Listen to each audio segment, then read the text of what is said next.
Yeah, it's another beautiful day, ladies and gentlemen. Ndaguha ikaze wowe udahengeshanya gukurikirana ibiganiro byacu bice kuri Sanamu TV online /show kuri umaze kugira subscribe kuri YouTube channel yacu, and I'm so excited, ladies and gentlemen. Uno munsi ngenda kuzaniye umwe mu misore itsovye in our beautiful country. Oh my gosh, numugabo yitwa Lavash original. Welcome, brother. Poa. Umeze neza? Ya, ni safi kabisa. And by the way, wowe uriko uratura kuri camera, uyu mujama numu brother, numugenzi, and turazinanye back in the years. Man, I'm so ndaryohewe cyane kuba duhuye muri exclusive, man. Sijya mbere ndibaza imugani bon. Nubwa mbere turi kumwe first to first, yeah. Ikindi gihe mbere twavuganye gute wambaza uri kure? Nari ndi kure. Ega no ngahari turi face to face, niyo murabesha abantu umva wo ari hariya je ndino. Umva, muga turi face to face? Yeah. Ije icyongereza mutakiragowe. Yeah, man. Man, wowe uriko uraturaba uzina Alvin Smith. Reka ndakubwire kimwe mu bintu yari asanzwe akora kera utaruzi. Jama yaragendesha bya birato by'umapine. Ndabesha, brother. Yeah. Do story gato wabihevye kubera iki? Nabihevye kubera navunitse, nabihevye kubera natezwa gukora ibindi. Nubwo no wanda nkora biki. Yeah. Kandi ya ni sport urumva mwavu wanda shaka kuzoisubira. Kuzosubira kuyikora. Ko ni sport muzindi. Mugabo kubaho yamvuniye naciye ngira ka discipline gato kandi urubano baba kwaciye imyaka myinshi.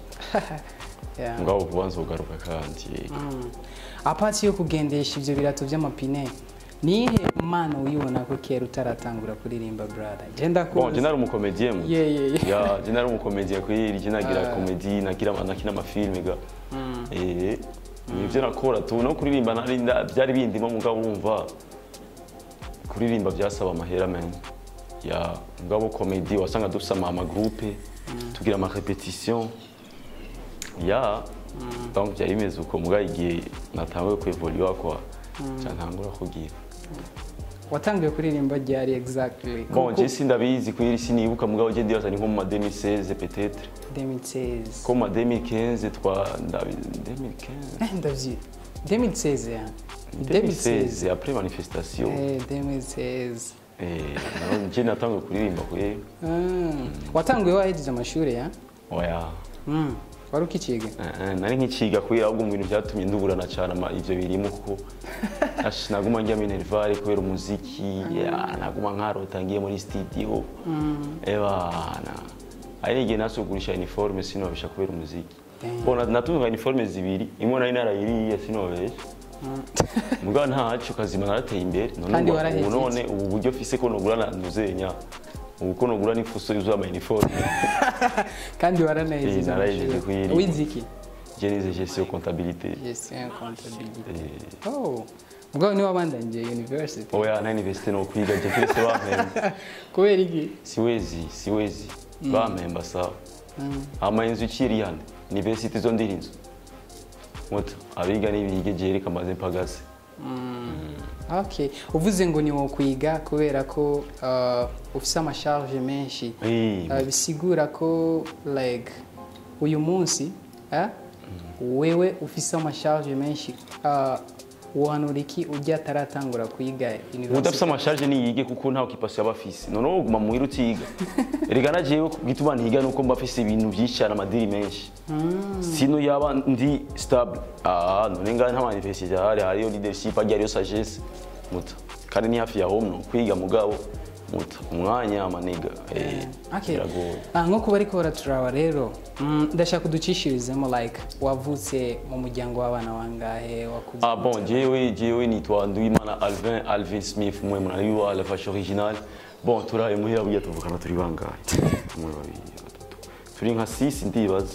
Uribaza? Bon, turi 6. Uri wa kangahe? Ko je wa kane. Ariyo nundi.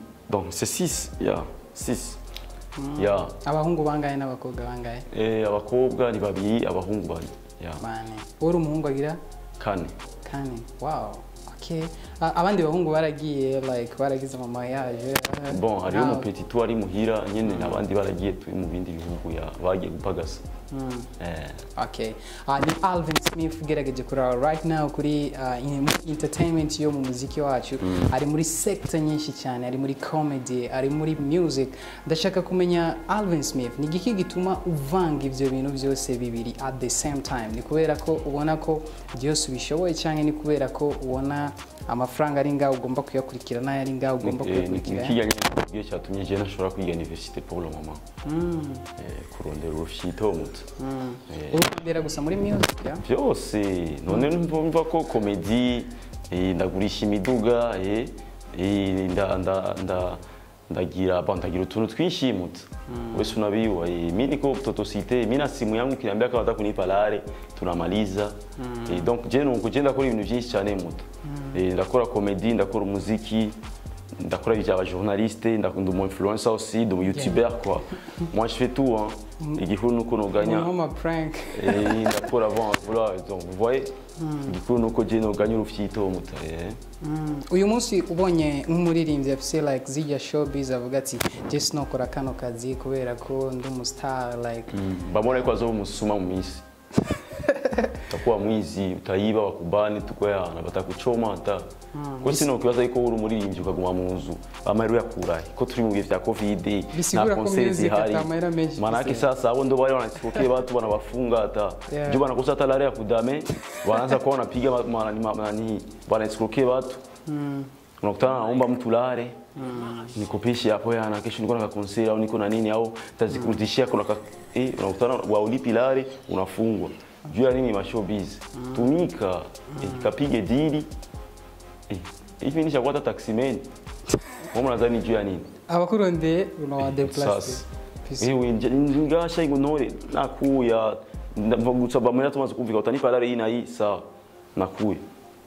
nakuye sasa ni juu nakosa chenda fanya hapana sasa siwezi kubaki home mzee mimi unazi gituma nisha kugerageza hiyo maisha ya mashowbiz nilikuwa nakula manguo naguishi muzu zanje juu ya kukosa lare nasema sasa putain de vie ça man ngare sasa nchambona mwengo wasanii unyako hivyo ni bamwizi nabasuma juu bana kazi pako concert no sio sasa hauna kazi maana yake utaiba igana bo escrow ni nani hii ni busuma kuko umaze ku escrow ku muntu peut-être juu kama una kazi maana yake itabidi ukora una escroquer batu so tumubwira mama ira ngaho cyangwa umubwira gusa umuziki urariha kuri ku ruhande rwa Alvin Smith je urariha muto je urariha kweri kubera je ndakuru tuntu twinshi biciye ku muziki nyene sino kuesha kweri je ndaronka utunoti ndagira amafikiri nyine bupeti wo hanze mutanazi je ndaronka utushito misi sarau je ndakora utuntu twinshi je ni byinshi cyane mu je nkora mu mutazi biciye kuri muziki nyine man congratulations ndashaka kumenya Alvin wavuye mu buterere byari aho arakiye mwaka n'inusu ni giki cyatumye uvayo bo cyatumye mvayo kwirije ibarabara rya ho mu kwiri haragoye kugira ngize umuduga kandi gera gura umuduga na chamba oblige kuraza kwibarabara samie na mimi munaniyo ami kirori ndazanga mu boîte na rentrée saa 10 za usiku gaini acha kubarabara naenda mu nyumba batakuya hata kunitiwe mu kanjia urumva ari nakivuga jeri kamarika mbaze mbuje gato na kare hari yageze muto jewe mu wana w'umuyisite mu myaka yanjye sinkwe kuba muhira nkwe kuza kurondera inoti kugira nzoze naje mfashe muhira ko ngumye muhira ncamugara ndakunda ukuntu wishimira muhiri wanyu uvuga ati aho uri hose uvuga ati jewe ndo ku buterere me kandi je sinavuye ngo kubera ikinyiki ni nashase tu nyene kubuja makini kure ni nk'ubu none shase ubu none projet zanjye zose zitazikorera hari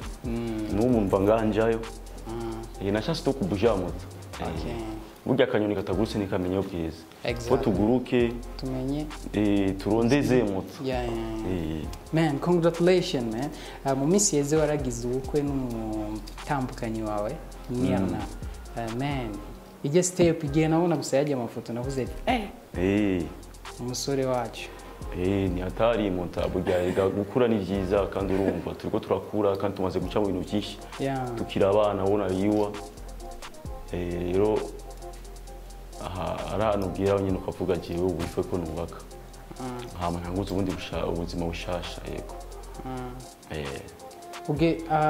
umaze like umwaka ugomba uhere uri kumwe na Niyona urarenga ko giye kuva nkiya mu terere twari kubona niwe. Wow.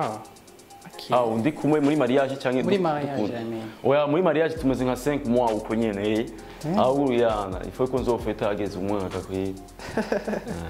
Na muri mariage tumeze 5 mois 6 mois. Kugira mariage muri iyi myaka urimo ni ibintu bibona ko kera like utarasha. Wapi kwije kera jina ry'abana kwiri mimi kwa nikukula watoto kabisa. Wabona ko mariage iri? Mimi yakuru ya mariage kwiri nje nabona umengo ni stress nabona umengo Vyaje gute ngugire mariage? Oya bon nakemura ko ari ubwana. Igihe nkura nakemura ko biga n'umvira ari ubwana. Cha ndavuga sasa tutakula watoto mpasi ugani bona wengine wakiwa wanazaliwa. Tutakula tunakula sister petite sœur petite sœur. Manake watoto baguma baza bavuga nta mwaka ugira iki. Inkumi c'est pas quoi bon. Vous voyez ce que je veux dire? Donc abakobwa ni benshi cyane kandi urumva muri ubuzima bw'uwishinze abakobwa bashobora kuhasigara. Wefe kurondera umwe mutanguza ubuzima bushasha hama ubandanye ibindi wakugwawe kwa. I like that man. Urumva ubandanye abakobwa birashobora bya détruire ubuzima muto. Kuri wowe kura turabiyo ni manuru kuye kuri Alvin Smith akubwiye ntabana bazokwama. Ni samini kudanganya. Mie maître de vache muta gare. De vachette. Je ndazwi muta. Amateka bugyara rutana na je nafite amateka kweri y'abana mugabo. Bwari ubwana kweri wahongeze ndabona umengo byari bw'ubwana bijya. Okay, reka tuje muri career yawe ya music. Izina la vache riza kubera iki? Izina la vache jewe nyine ryaje murabona gende munyabururi jewe. Bo hari iwacu twebwe murabizi inka zidufitiye akamaro kenshi cyane donc bon ndetse no hari iwacu mu Burundi bwose urazi twarize ku ishuri akamaro k'ibitungwa hari ibitungwa twasanze bifite akamaro kuruta ibindi byose burya igitungwa twasanze gifite akamaro kuruta ibindi byose sinzi kuvyibuka ku ishuri ari inka kuko inka yaduha ibintu byinshi yaduha amata amavuta inyama urushato rwayo ruvamo ingoma amantuze amase yayo avamo ifumbire donc ni ibintu byinshi cyane mutse inamahembe yayo ni decor donc nico gitungwa twasanze gifisa akamaro ku barundi vous voyez rero nagicana igenja muri game bon à part ça na hari iwacu satwebwe inka ni cyakamaro cyane hari iwacu hako umuntu akwinka yogwara fumora umuntu agwaye niko nakuze mbona aba grand père bameze ndavuga donc inka ni ikintu kiri spécial cyane et moi je suis spécial je suis unique à mon genre. That's why I love Vash. Oh my God. Man, congratulations gerageje kuraba career yawe ya music aho uciye hose urumva ati uni la Vash, uni Alvin Smith, uniki. Ubikesha comedy cyangwa ubikesha music? Bon, c'est la musique d'abord, musique ko ni bantu bari banzi kuri musique et quand comédie ndayitangura and comédie nayo nyene yafasha. Parce que tu sais moi auparavant j'étais comédien mugabo j'ai arrêté la comédie kugira mbaze nkuru muziki mugabo nari nsatufise don ya comédie ari gihe rero nashise ndavuga okay ubu rero ndagezaho sobora kwerekana yangabirano yanje ya comédie donc ndayiserura ndayerekana inda abantu barayakira bien aca ntangura rero kuza ndakora rero ndavangatiranya ibintu ama comédie tu vois ya kuko ni ibintu namye nkunda kuva kera. Before ari abantu batagutahura haho wagiye bon before razi mu gifaransa bavuga tous les débuts difficiles. Definitely. Kila mwanzo ni mgumu. Vous comprenez ce que je veux dire? Hein? Yeah. Donc mwanzo ni mgumu. Sasa kila mtu anakuaga unaona mtu depart. Inakuaga ni ya bigoye rero nawe kama una yayi bigoye utuza kurondera ama strategy kugira gishobore kugira kuko ni benshi cyane bagira bagarukira muri depart yabo nyene. Donc pambana wose unayuwa pako wasani bengi sana wose unabira pale kwa nini kwa share ni wapi pale kwa kukei pako wasani bengi sana mpaka hivi bengi na sisi kwa tuyanzaga abantu ariko baravuga ni kuri Golden Record ya kukei ikiri mu kumutokura kuri nef kandi wayati kwa tuko participation wasani walikuwa bengi lakini wale wote nani moshaga wana shine manake hariyo vyanse harabo vyanse tu vois rero uzibona umuntu ashika ngaha nuko aba yaciye mu bintu byinshi cyane je naraciye mu bintu byinshi ababizi barabizi mini mistrago kweri kabisa ego kandi uri mu ba artiste bari bafise ama base cyane man ushaka gusora rega iyo do strategy like ufise cover imeze ukuntu urumva jewe je narabonye ati iyi game none yinjiramo gute ko narabona umengo n'abagize ruso natakukira nibaga muziki sa nivyo nini anaona ça va pas on veut iboro ya lakini et pourtant ile wakati kukia ni kuwa iko On top. Anayimba yarazwi muto. Donc ça veut dire que j'ai eu une stratégie. Moi auparavant, je me comportais comme les Américains, vous voyez ce que je veux dire? J'ai eu une américaine, yo man, même à l'école, barabona ingeni meze. J'ai namye fisa tatouage urabizi kuva kera. Yo jewe namye fisa izindi mind. Rero nashaka gufata bijya bintu ndabikore ngana nasanze mugabo ngaha ntibibaho. Ukikubwira kuntu bitabaho kandi ngiye mu gukora bijya nabikora tout à fait normal. Nyine ibintu bisanzwe arakini kumbe bivaye n'igihugu turimo. Babona umego ni bitu yatari sana. Bijya kandi warigeze gufungwa yo? Yeah man. Nisi kufeta kata diplome yangu. Kubera wari mu gasho. Barandondeye. Ushuriru. Ijya gufunga ni action ya mbere pako sa ile picha ya hivi. Mzee ile bananitafutaga ko nibuka ico gihe cyawo ico gihe nagiye no gutora diplome n'inyegeje abandi bahiye bose je nagiye kwitura mu nyongo cyashika muhira kwenda babwira je nta vy'amafete mwe muri Tizolaye muri za Rubanza tukazigabana kwamba shika ico gihe niko naraye muri boîte naraye muri boîte navyuse ngenda uje he bon shwa kuvuga mbwa navyuse kibuka nasizire muri bisi mimi kwa fia wakati na unawabili ya wanted natembea nageuza look ya tena sidani ya mugabo c'est la vie ivyo byose ni machangamoto mtu anapitiaga yeye murayua mtu kusema ureisir unapitia mu bitu vingi sana donc je narabikiyemo aujourd'hui je suis bien Jemeze neza ko iri sinawe. Yes, umuryango wavyakira gute kijya kintu? Umuryango wanje je nababwira mwe muturiye ko mutagiye. Je ndazi ibyo ndimo sindi umwana kwiri kandi ejo muzobibona sasa. Bisi munabiyona. Ni giki cyatumye rero uva muri rya system yo kuvuga ati ngomba kugira uko? Bon, ikintu cyatumye mva muri rya system nuko yari strategie yanje, yari système de yanje. Avuga ati jewe kugira shike hariya facilement. Faut qu'on changa. Nako internet paransha fasi ya kubooster. Urashobora kuronka ama views mugabo ukiboost marake ni sponsor. Una sponsorize. Marake views zinakuwa fois 3 fois 7 ya. Marake ile ni boost niko nafanya. Kani mimi ni boostaka sana. Kandi abantu benshi bakumenye. Voilà, nikasema sasa hivi njuni chaji boost manake narashisa unshaka. Okay, acha sasa nikuwe serieux, vile sasa niache afu nifanye vitu vitatuma ile image yangu inapotea. Sasa hivi pakuwa taronye abajoza kama mimi niwe kufanya vile vitu. Uyu munsi woha yihe manuro umuntu akora bijya bintu nayo ko. Umuntu wajya manuro umuntu akora bijya bintu nuko ugende yundi ravuna.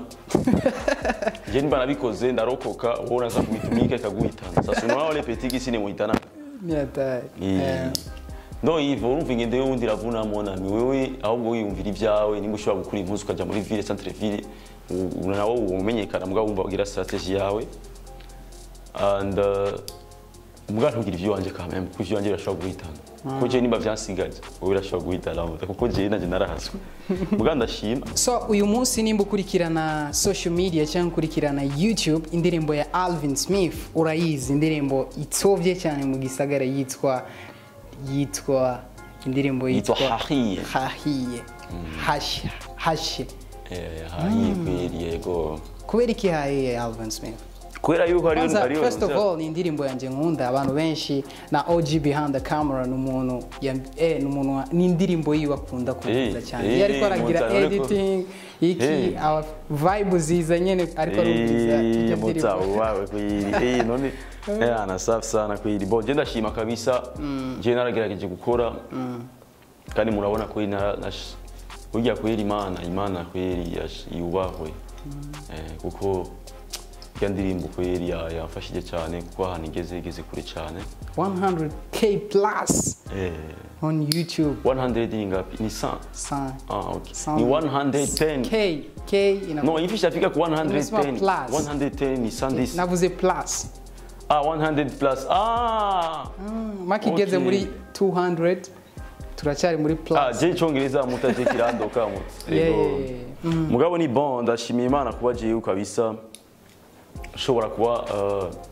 bon nantuka n'indirimbo nkiya cyane z'abarundi nta nimwe irashikana izo views pendant 5 jours iyo nzi nizakiri mena payeni pendant 6 jours mugabo jiwe ni 5 jours mze jewe naramena je namanigwe ya planete nigenda umuntu wa mbere nashikanye izo views ibitwa mu 6 jours bacandika sivyo cyandikwe muri history cyandikwe n'ukuri la vache 100k in n'abajya 5 bose days. basohora amahit nta n'umwe yari bwasohora ishobora gushikana 100 for 5 day wapi urumva rero nubahwe ugerageje kwiraba hahiye Alvin Smith ni ikintu wari expecting ko abarundi bazoyakira kujye like bon jewe de 1 hari umundi muntu mukorana nawe nyine ukabufisa amahirwe ukavuga aha views ntegezwa kuzitora ko Double J n'umuntu wa mbere akurikirana some viewers Double J n'umusani wa mbere nga mu Burundi akubita ama views kubita n'abagira frere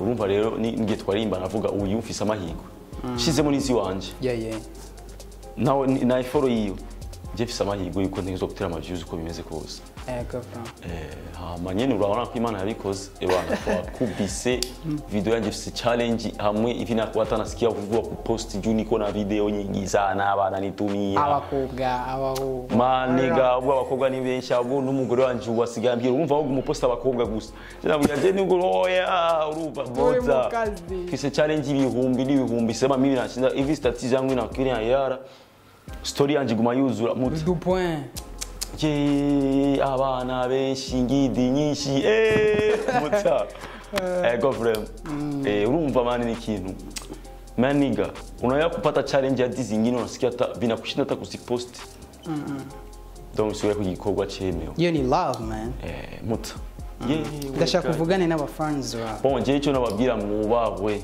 ego je muranyereza urukundo nari bigira mbona ego byakwigishije ki so far bo binyigishije yuko abarundi twatangwe gutera imbere kandi ko akeza kigura ngo bari tuzokwitone twore ikintu cha bien kuko ikintu ari cha bien cyonyene kiridandaza utarinze no kudandaza kamwe mu kabazo nari mfise ko guhera ikiganiro cyacu lavage hahiye kubera iki wiyumvire kwirekura like turi muri November washatse duheze umwaka dufise bon umva Double J twararimbanye kandi si twararimbanye asasofise projet ziyo nawe nyene kandi hit ni akare man hit ni amapema nashatse kwisohora ubu kubera yageze none ndayisore je si niwe babasanerega jewe grand frère jewe moi je gagne l'argent sur YouTube YouTube irampemba plus nkora nka posta plus je gagne umva rero je vya bintu by'abasani ngo ndayakiriya mwisho wa mwaka amisimo ni target ni money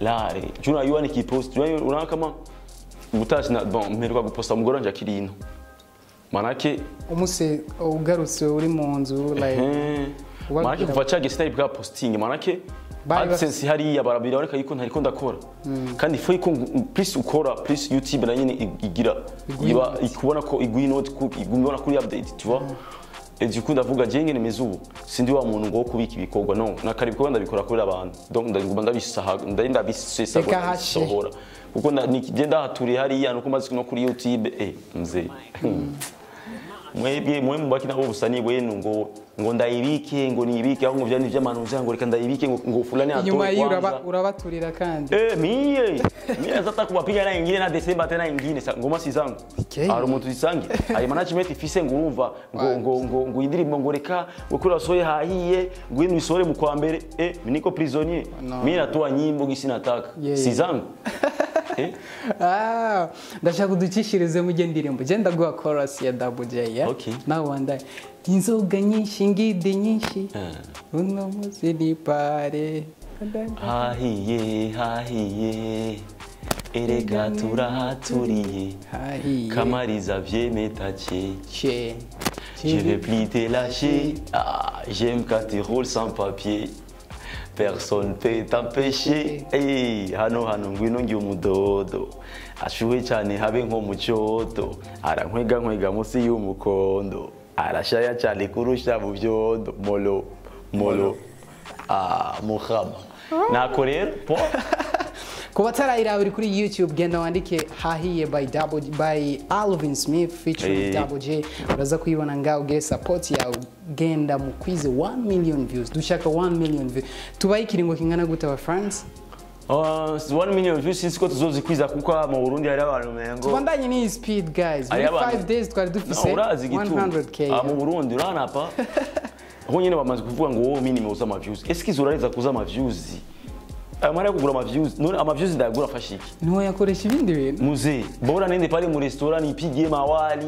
kumangenda kugura ikirato mimi uze ama views no mini ko msite mini je mi am from Buterere uraza ko je no sesagura amahera ngiye kugura ayo mahera afu ngenda kubafasha abana bo mu ibarabara bisigura yuko donc ce que je veux dire moi nta maviews je shora kugura unajua Barundi mtu akiko naendelea maneno napata hizo views pendant 5 jours ifi naanza kuona maposti ngo naguza maviews hizo lari za kuuza maviews Barundi ndo problem yabo sasa yo umuntu atera imbere hako ogyohere guterambere ry'uwundi ucitanga kuzana amakritike ngo wamebuza yozikuraye none nozikuraye none wewe none nawe zihige ona yapa Burundi ni watu wangapi bastari hata bastari na bastari abatagi maviews bashaka no kuyagura bakabona kandi bafite n'amahera cyane yo kugura ayo maviews ya ayo maviews yo yagurira utakutana na mtu mwana bipost ukimwambia okay noneshi fasio hizo maviews nazuzia niyo nabivuga ubete tu n'ubetaye jena maviews nogura sha hama 1 million biragoye ngaha kubera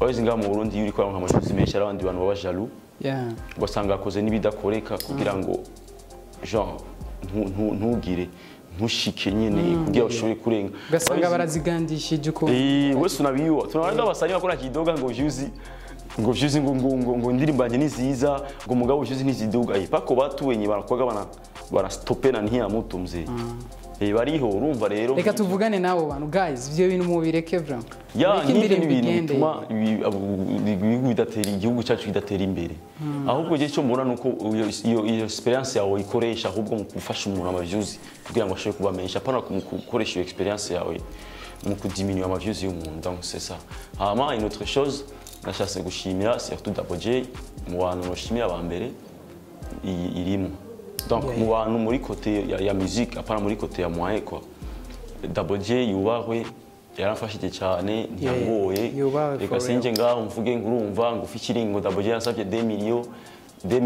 millions pako Starlet 2 millions nauza gari yaramfashije ni inshuti Double J gana mine kwa isha mumba fikiringo kwanza ngari higitega yashuka gata Bujumbura manake ni zamani mugana narabura gusa mahera yo gukora nawe kubera video ya urumva akora na Elar nawe video munabiwa nama M kugenda nama M kugenda maana kisa unakutana yana kosi yana kwambia tu wewe musiana fulani kama uko na video tutafanya sugura iko rero Mungu amenijalia ndafisa abantu bamfasha ndavuga rero ifoko ya ndoto yanje ndayirealize Shuwe kujya ndirimbo bintu byatumye bahiti no kujya ndirimbo ni kintu atigise kuva kera kwanza Double J ataramanuka ni Bujumbura akibigitega ndiko ndamusaba ko dukorana indirimbo aja mu maiko aja mu mahehe aja muri Bantu Boy panda des années ndiko ndarindira mzee ingepasha tu kuwa hiti